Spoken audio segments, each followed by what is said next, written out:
अगर यही बस चॉइस है। तो हुआ ये कि जब से मैं मुंबई, तो मैं आया था 19.5 साल का था।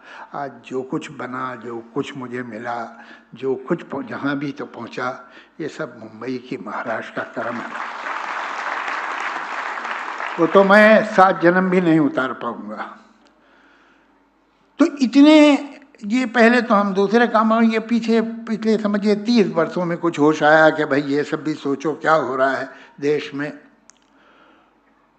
तो ये सब बातें शुरू हुई तो हुआ ये कि पिछले 30 वर्षों में 4 बार मुझे पुलिस प्रोटेक्शन मिला, और मैंने मांगा नहीं कभी।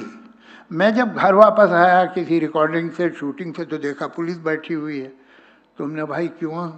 तो कहने नहीं, वो हमें कमिश्नर साहब ने कहा है कि आपको थ्रेट परसेप्शन है तो हम आपको बिठा रहे हैं। 4 बार में से 3 बार मुझे मुल्लाओं की वजह से मिला है। ये बिल्कुल रिकॉर्ड पे है।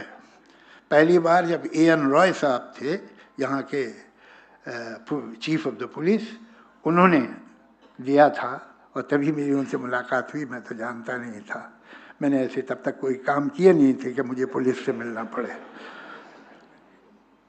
और ये 3 बार के बाद एक बार ऐसा हुआ कि दूसरी तरफ से आ गया, और जो इल्ज़ाम मुझ पे लगा था वो ठीक नहीं था।